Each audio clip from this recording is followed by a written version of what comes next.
بسم الله الرحمن الرحيم. Assalamualaikum warahmatullahi wabarakatuh. Bismillahirrahmanirrahim. Alhamdulillahi rabbil alamin. Nahmaduhu wa nasta'inuhu wa nastaghfiruh. Wa na'udzu billahi min shururi anfusina wa min sayyiati a'malina. May yahdihillahu fala mudilla lahu wa may yudlil fala hadiya lahu. Asyhadu an la ilaha illallah wahdahu la syarika lah wa asyhadu anna Muhammadan abduhu wa rasuluh la nabiyya ba'da. Allahumma salli wa sallim wa barik ala nabiyyina wa rasulina wa habibina wa syafi'ina wa maulana Muhammadin sallallahu alaihi wa alihi wa sallam wa ala alihi wa azwajihi wa dzurriyyatihi wa man tabi'ahum ila yaumil qiyamah.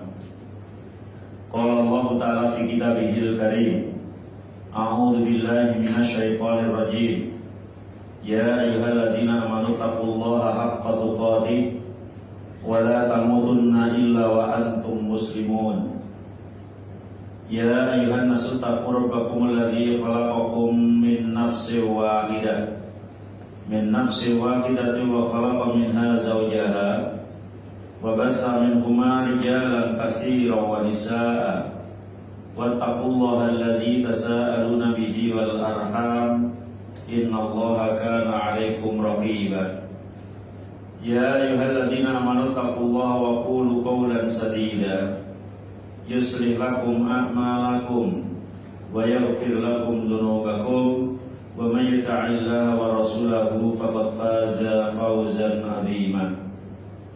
Fa'lam fa inna khairal hadisi kitabullah wa khairal hadyi hadyi Muhammadin sallallahu alaihi wa alihi wasallam wa syarrul umuri muhdatsatuha wa kullu muhdatsatin bid'atun wa kullu bid'atin dhalalatun wa kullu dhalalatin finnar. Amma ba'd. Hadirin wal hadirat, bapak-bapak, ibu-ibu rahimani wa rahimakumullah. Sampai surat Al-Baqarah ayat 142, yaitu masuk pertama kali di juz 2 dalam Al-Quran ya. Masuk ke juz 2. Minggu kemarin selesai satu juz 1 ya. Semuanya 30, berarti lama ya. A'udzu billahi minasy syaithanir rajim. Sayaqulu sufaha'u minan nasi ma wallahum an qiblatihim allati kanu 'alaiha qul lillahil masyriq wal maghrib yahdi man yasha'u ila siratin mustaqim. Sayaqulu sufaha. Di dalam ayat ini babnya adalah bab pemindahan kiblat dari kiblat ke Baitul Muqaddas atau Baitul Maqdis, kemudian dipindah ke Masjidil Haram atau ke Ka'bah atau ke Mekah. Allah berfirman dalam surat ini ya, sayaqulu sufaha, orang-orang yang tidak mengerti, orang-orang yang kurang ngerti, atau sufaha, mungkin bahasa kerasnya bisa dikatakan bodoh gitu ya. Dia akan berkata, orang-orang yang tidak ngerti minan nas, dari kalangan manusia itu, ma wallahum an qiblatihimul lati kanu 'alaiha. Apa sih yang menyebabkan kiblat ini dipindah? Sudah bagus-bagus ke Baitul Muqaddas, sudah enak menghadap ke Masjidil Aqsa, dan sudah lama menghadap ke sana, kok tiba-tiba dipindah? Yang pindah siapa? Ini kata Allah adalah menirukan perkataan-perkataan yang oleh Allah disebut sufaha. Sufaha itu kurang akalnya, atau sufaha itu orang yang tidak ngerti. Karena Nabi Muhammad SAW sejak mulai diutus menjadi Nabi, maka sholat menghadap ke arah Baitul Muqaddas itu sittata asyara syahron aw sab'ata asyara syahron, 16 bulan atau 17 bulan. Jadi Rasul diperintah untuk sholat menghadap ke Baitul Muqaddas, ke Masjidil Aqsa yang sekarang ada di Palestina, lamanya adalah 16 atau 17 bulan. Berarti sudah lumayan lama, mapan gitu ya. Wa kana yusibu an takuna qiblatuhu qibalal bait. Tapi dalam hati Rasul itu selalu mengharap, selalu mengangan-angan, berdoa, meminta pada Allah dengan harapan yang penuh agar kiblat ini tidak ke Baitul Muqaddas lagi, tapi kiblatnya agar ke arah Masjidil Haram, sebagaimana dulu Nabi Ibrahim juga kiblatnya ke Masjidil Haram. Tapi karena diperintah ke Baitul Muqaddas, Nabi patuh.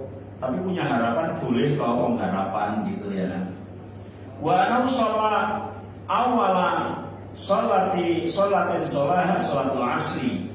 Dalam sebuah riwayat yang ini mengatakan bahwa awal di mana Rasulullah pindah kiblatnya ke arah Masjidil Haram itu yaitu ketika sholat asar. 2 rakaat awal itu menghadap ke Baitul Muqaddas, kemudian 2 rakaat yang kedua sudah diperintah untuk menghadap ke arah Ka'bah Baitullah.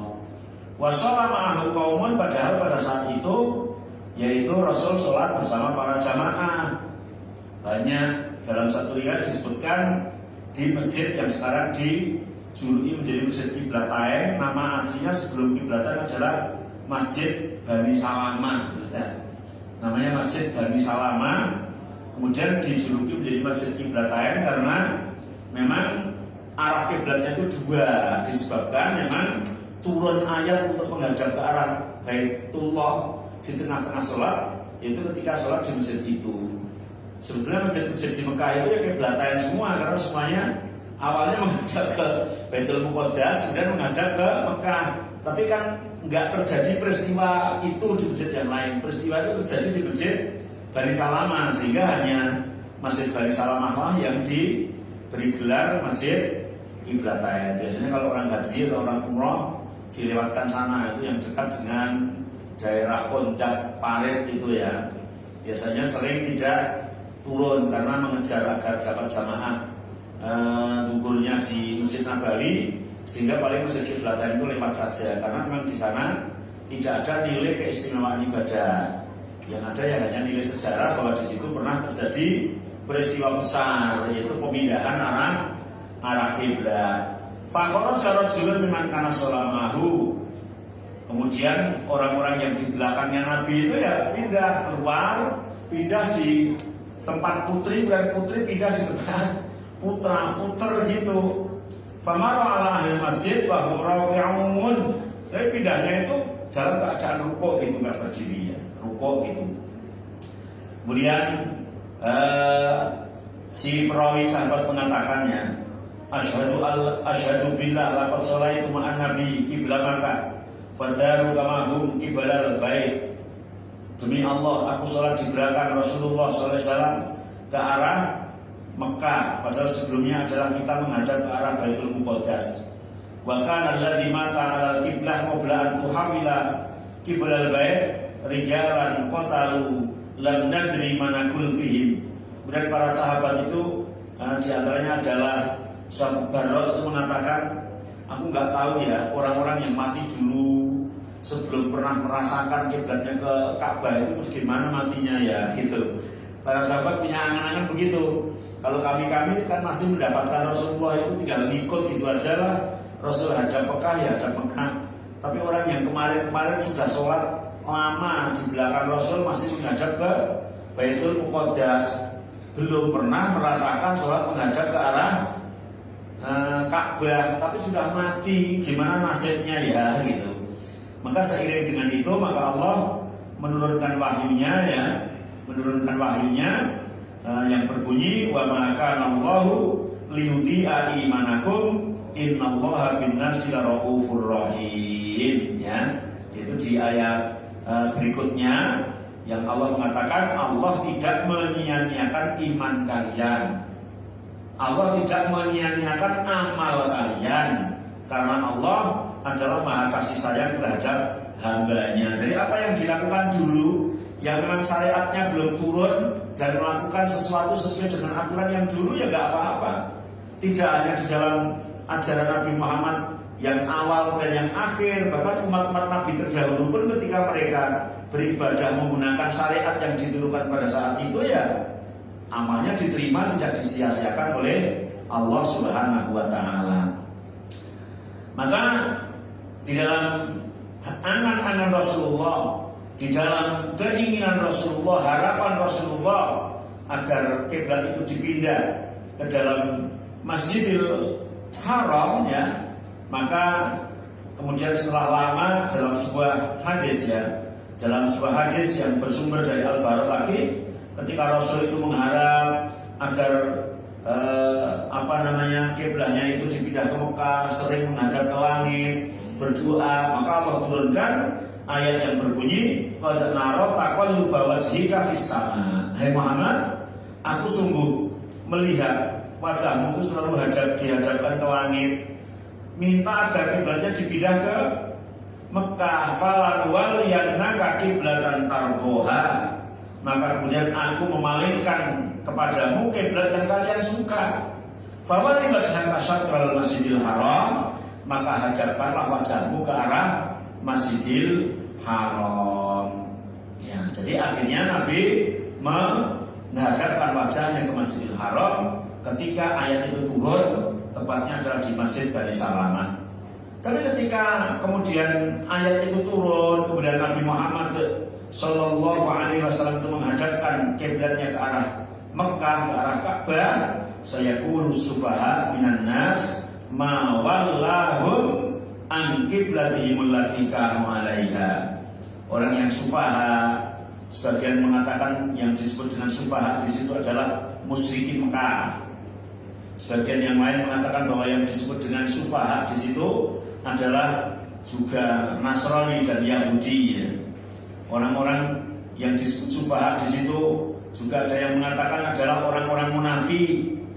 Ya, ada yang mengatakan Yahudi, ada yang mengatakan Nasrani, dan juga ada yang mengatakan sebagian ahli tafsir yang dimaksud adalah orang-orang munafik. Mengatakan ngapain gitu ya. Kenapa ma wallahum an qiblatihim allati kanu 'alaiha? Sopo sing pindah-pindah itu karepe sopo, keinginan siapa sih? Sudah apa-apa kayak gitu harus pindah seperti itu gitu. Ya kadang orang itu kan Masya Allah ya, suruh patuh aja itu dalam hal urusan yang ibadah itu kadang-kadang kurang puas, kurang marah, harus minta ini, minta itu. Ketika ternyata dipindah kiblatnya juga tidak terima. Maka kemudian Allah menyuruh untuk jawab kepada Nabi Muhammad SAW dengan perkataan Qul lillahil masyriq wal maghrib.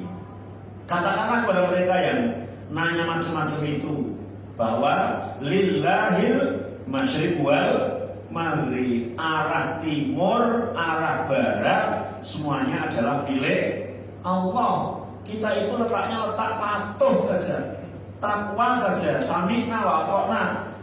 Misalnya sehari itu mau disuruh menghadap ke 4 arah juga tidak masalah, karena Allah yang nyuruh gitu ya. Jadi kita menghadap ke Baitul Muqaddas juga nganut patuh terhadap perintah Allah.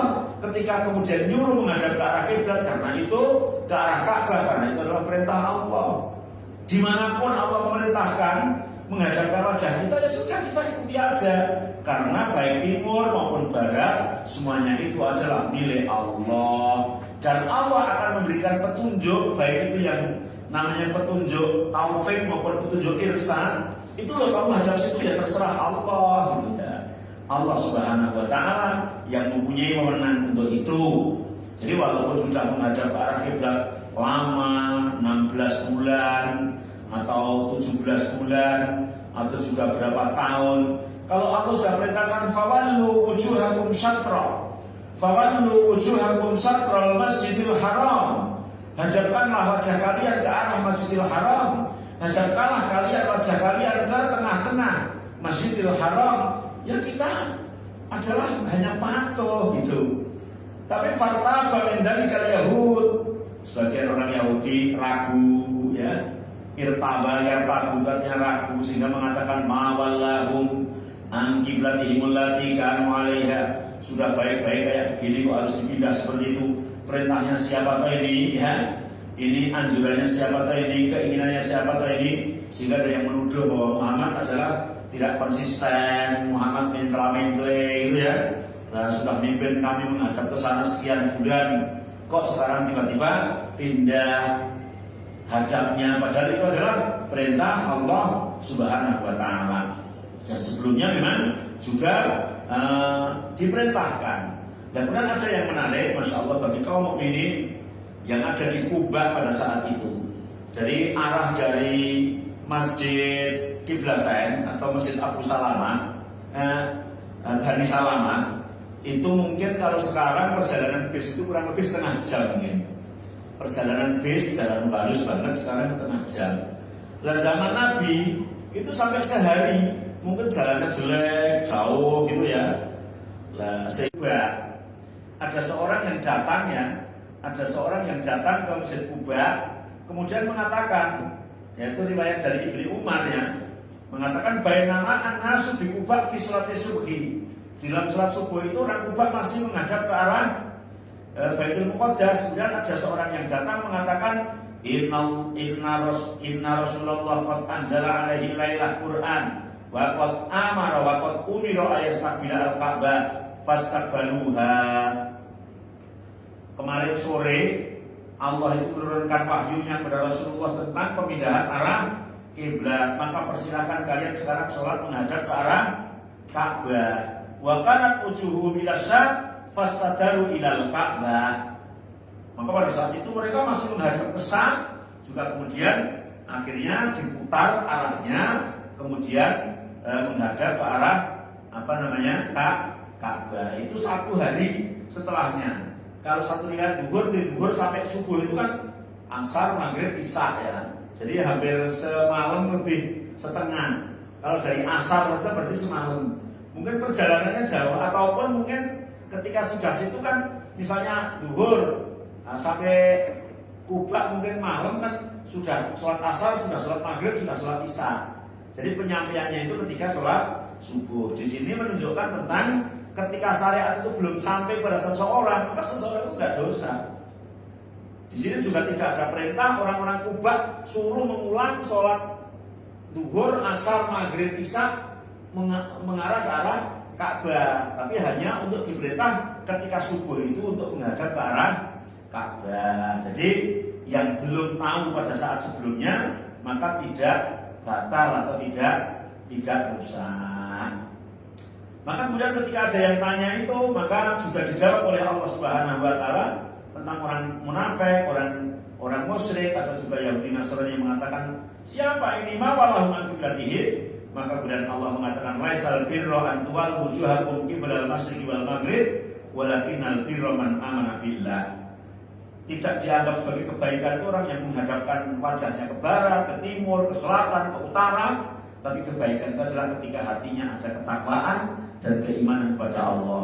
Mau disuruh menghadap kemana saja, kalau itu adalah perintah Allah, kalau adalah contoh dari Rasulullah SAW, maka itulah yang kita ikuti, karena itu adalah perintah Allah. Semoga Allah memberikan hidayah, petunjuk kepada kita semua. Ketika kita belum tahu sesuatu, ternyata akhirnya tahu dengan dalil yang jelas, maka kita tetap sami'na wa ata'na. Walaupun kegiatan perilaku yang kita lakukan sebelumnya itu sudah mendarah daging misalnya, tapi tidak ada dasar hukum dari Al-Quran, Sunnah Rasulullah ataupun juga qaul para ulama, maka kita harus legowo dalam meninggalkannya dan mengikuti pada dalil yang ada. Sekian, semoga bermanfaat. Subhanakallahumma bihamdika asyhadu an la ilaha illa anta astaghfiruka wa atubu ilaik.